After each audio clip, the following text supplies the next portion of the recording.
Welcome to today's Explainer. Today we're diving into something that, let's be honest, most of us roll our eyes at mandatory health and safety training, right? But we're looking at a piece by Phil called Essential Training for Care and Cooperation. And actually, scratch that, it's not just a piece, it's this incredibly grounded perspective on what safety truly means. Phil completely flips the script here. He shows us it's not just some boring corporate checkbox, it's actually this beautiful, genuine system of just looking out for each other. Whether you're in a super busy retail shop or a much more intimate caregiving setup, Phil makes it clear that training is literally the invisible thread keeping our communities safe. I want to jump right into Phil's main takeaway here, in his own words.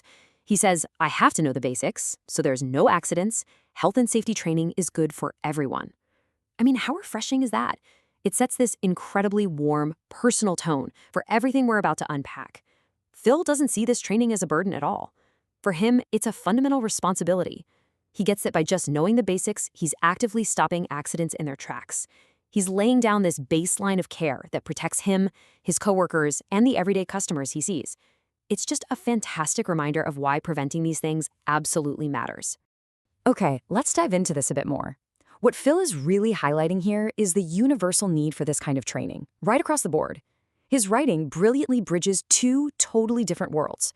You've got the busy retail floor of the co-op where he works, and then the private, quiet living spaces where his support staff are.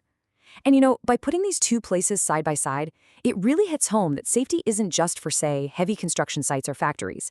Literally, from the aisles of our local grocery stores to the very beds we sleep in, structured training is like this invisible shield protecting all of us.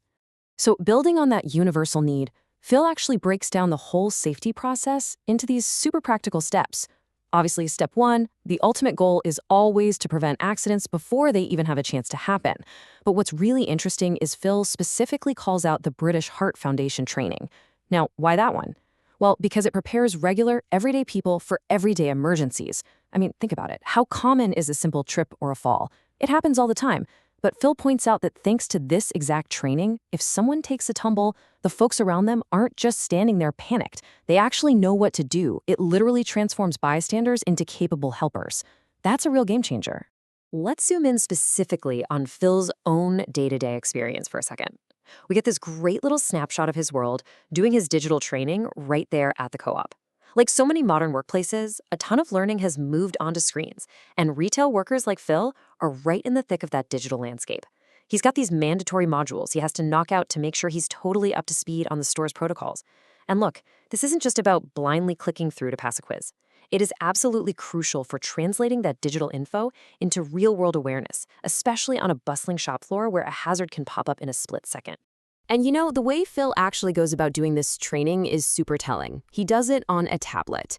Now, he mentions that he could do it from the comfort of his own home, but he actively chooses to do it at work.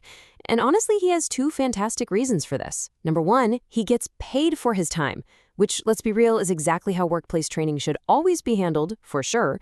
But number two, and this is the important part, he does it at the co-op because if he gets stuck on a tricky module, his bosses are right there to jump in and help him out. So instead of it being this isolated, frustrating digital task, it turns into this really wonderfully supported learning environment. Now, while Phil is mastering his tablet modules at the co-op, his support staff are dealing with a totally different, intensely physical world. For the care team, safety is way more than just, spotting a spilled drink in aisle 4. It's about the incredibly hands-on reality of manual handling and lifting heavy equipment. They literally have to know the exact physical mechanics to safely lift a person out of bed and get them ready for the day. The physical stakes here are just incredibly high. It demands a completely different level of precision and bodily awareness compared to staring at a screen. And I love this part. Phil doesn't just talk about some faceless group of workers. He gives a massive shout out to his dedicated support team by name. We're talking Chris, Debbie, Haley B, Sebastian, Blessing, and Greg. These are the actual individuals sweating it out in that rigorous physical training just to make sure Phil is supported safely. By naming them one by one like this, Phil totally grounds this whole abstract concept of health and safety in real, genuine human relationships. It's a beautiful reminder that behind every single safety protocol in the care sector, there is a real, breathing person dedicating their physical effort to keep someone else well.